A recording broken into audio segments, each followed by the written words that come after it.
Hello and welcome to this really quick, rough and ready guide to the very basic fundamentals of ITA Matrix. A couple of things that you need to know before we go any further if you've never come across ITA Matrix before. Number one, it's not a booking site. Therefore, you cannot buy your tickets on ITA Matrix. It's simply a machine to find the best deals for you. You need to then go to a travel agent or preferably the airline's own website to complete the deal.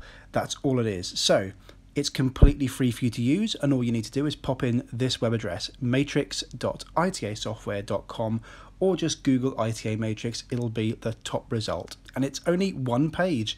It looks just like this, and this is the whole interface. And there's nothing else for you to know at this stage. Just to start us off, we're going to do something really simple. The most basic thing that you can possibly do with ITA Matrix. We're going to look up a simple economy class return fare between London and New York. Now you can use airport codes or city codes. I'm using the city codes here. If you need to know your airport codes, you can just Google them. They're publicly available as well. Let's just put in a couple of dates here. These are totally random. We're just going to do a random search. Make sure that if you're looking for an economy fare, you click the cheapest available. It should be selected by default, and put in the currency that you'd like to see the fares priced in. In my case, it'll be GBP. British pounds. Let's hit search, and here we go. So the cheapest fares that we can find for this particular date are actually really competitive. There's United Airlines, and we can see that the cheapest fares are on the outbound via Brussels. So that would be pretty good for miles earning.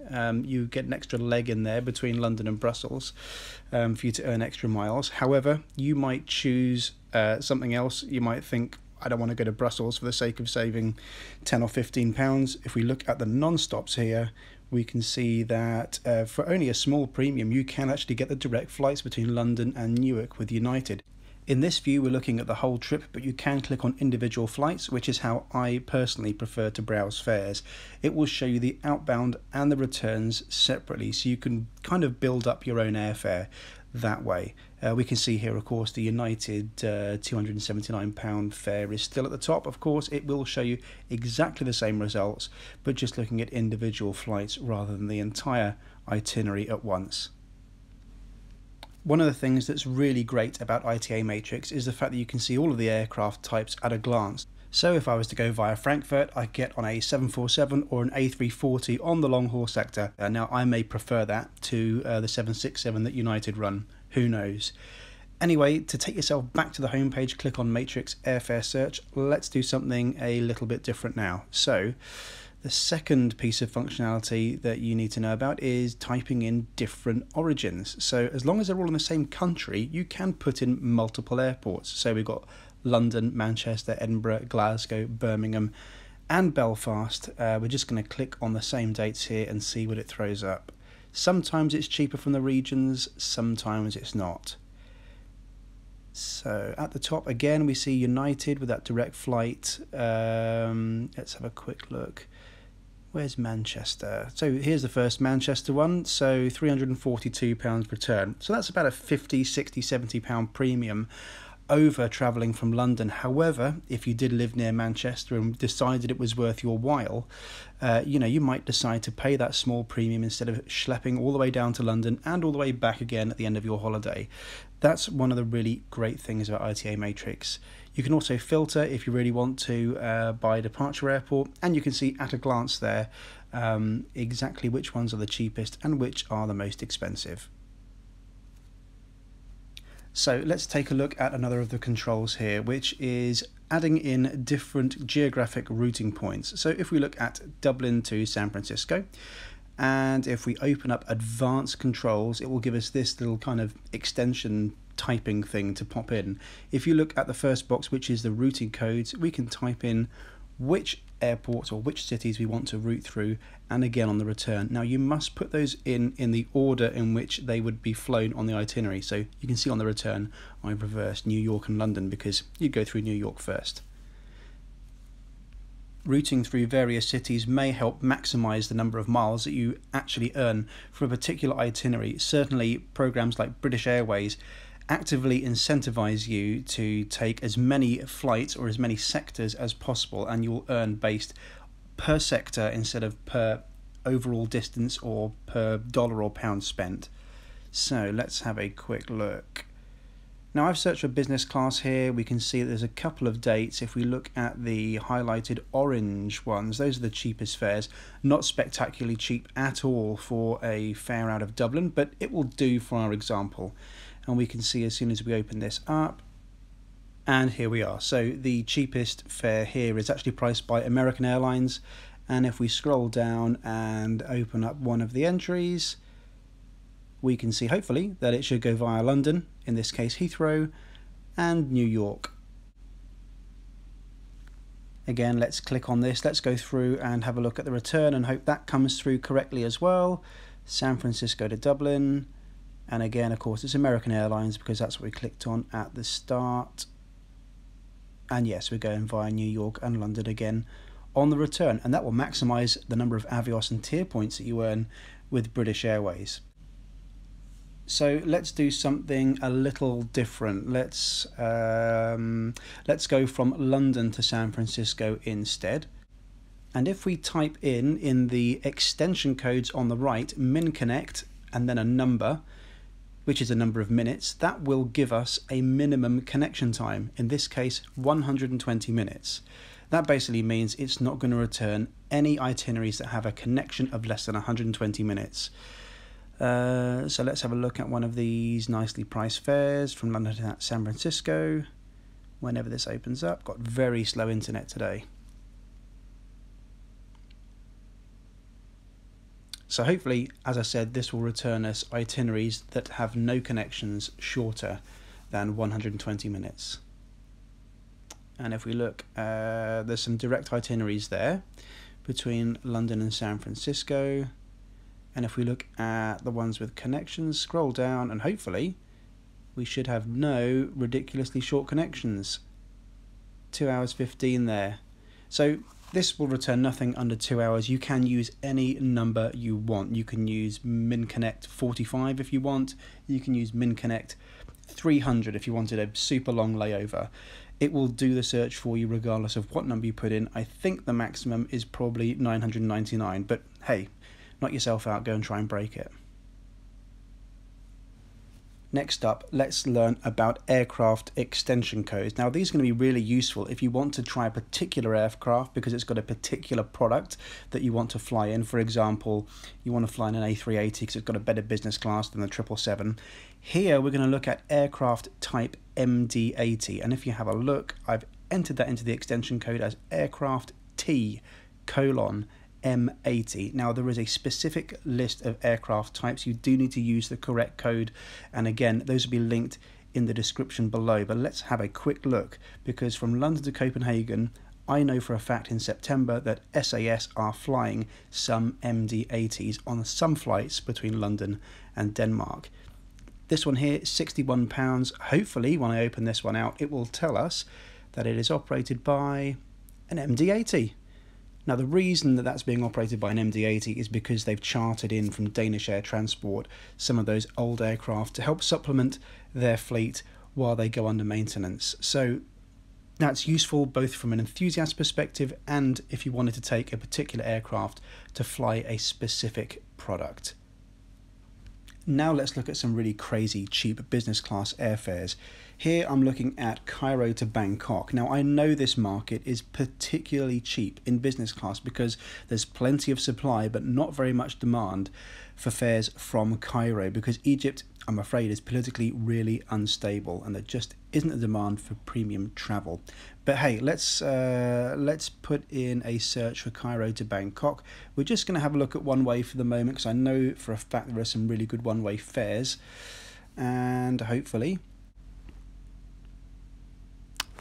Okay, so here we are. Now this is our monthly look, of course, at the cheapest fares. £522 one way in business class. Let's have a look at April the 17th, and we can see that there are some really, really good fares.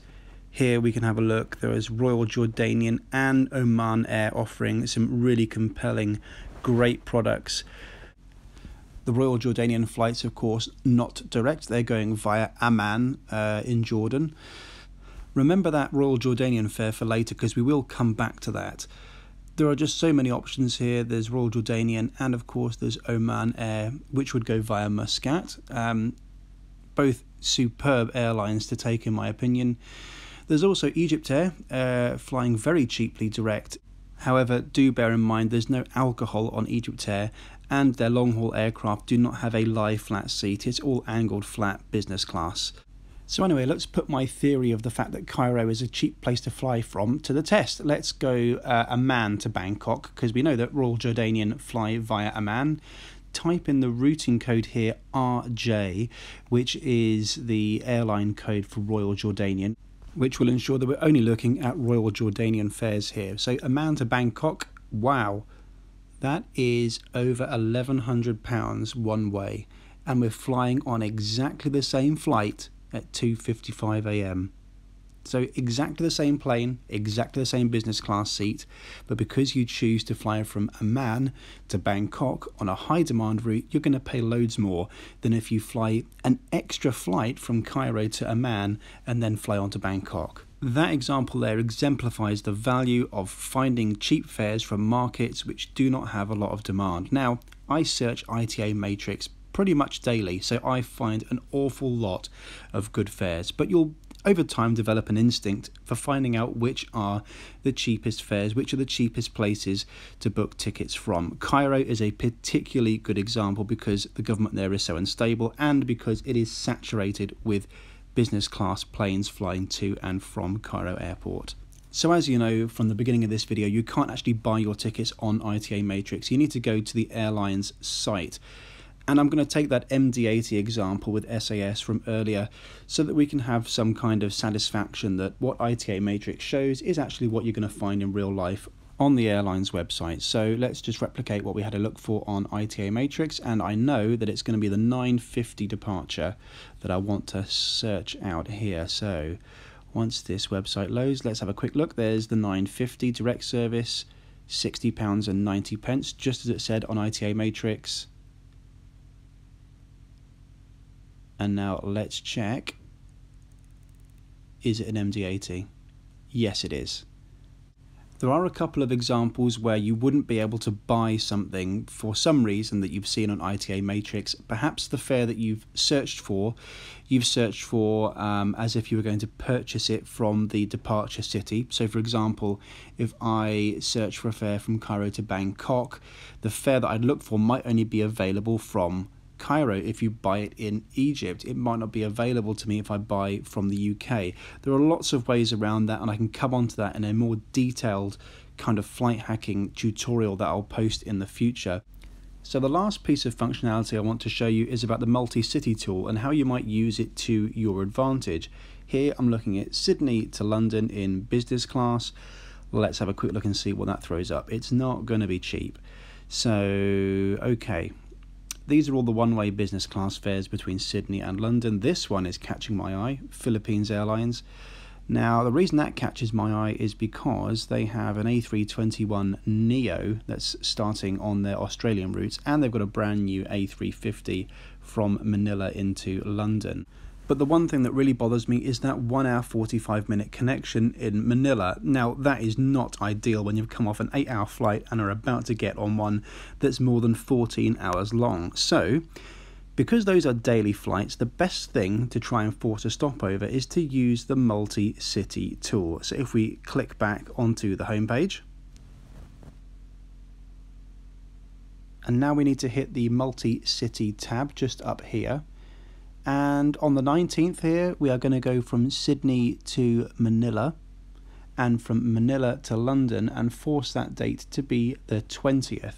Now, some business class fares in particular come with a hefty stopover fee, which means they'll be a lot more expensive if you spend more than 24 hours in the layover city. Let's see if this is one of them. Sydney to Manila, Manila to London, and it is exactly the same price, £1,699. Not compellingly cheap, but if you really, really wanted that experience, it would be well worth it in my view. So you've got Sydney to Manila and Manila to London. We can select those as separate legs, 24 hours apart, and yes, They are on separate days. There's none of this 1 hour 45-minute nonsense in Manila Airport. I've never been to Manila Airport, but I can just imagine it's going to be completely chaotic, and it's not an experience that I would suggest if you're flying from one side of the world to the other. And so that's pretty much it. That's all of the basic functionality that I use on a daily basis to search for the best value fares for me. Those functionalities will get you through pretty much anything. I'm going to leave a link to all of the aircraft extension codes and a link to all of the airline codes as well that you'll need to put in those operators that I mentioned earlier. The best thing to do now is, if you've never been on ITA Matrix before, go to it. The address is matrix.itasoftware.com and have a play around. You can't buy anything on ITA Matrix. All you can do is just use it as a sandbox for the first couple of weeks, put in some random fares, get used to it. It took me about 2 or 3 weeks to finally get used to it, and now it is pretty much the only thing I use to find availability. If you have any questions about anything that I've mentioned in this video, or if you've got any specific questions that you want me to answer in the next ITA Matrix Advanced Tools and Tips video, please let me know in the comments, either on Patreon or below this video here. This video is unlisted, but I will still see it. But anyway, thanks for tuning in. Hope you found this at least a useful insight into ITA Matrix, and I will see you in a few days' time with a trip report.